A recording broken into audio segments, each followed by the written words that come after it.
ನಾನು ಓದ್ತೀನಪ್ಪ ಅವ್ನು ಸಾಕಪ್ಪ ಏನೋ ಹಾಂ ಇದಕ್ಕೆ ಯಾರ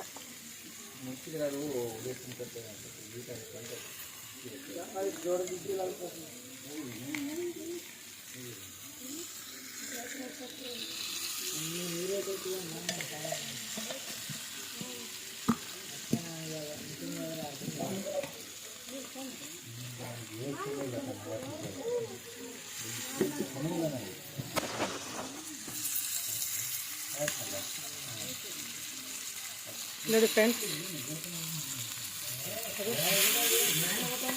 ಒಲೆ ಮೇಲೆ ಮಾಡ್ಕೊಳ್ಳಿ ಫ್ರೆಂಡ್ಸ್, ತುಂಬ ಚೆನ್ನಾಗಿರುತ್ತೆ ನೋಡಿ. ಈ ರೀತಿಯಾಗಿ ಸೌದೆ ಒಲೆನಾಗ ಏನು ಮಾಡಿದ್ರು ತುಂಬ ಚೆನ್ನಾಗಿರುತ್ತೆ ಫ್ರೆಂಡ್ಸ್. ನೋಡಿ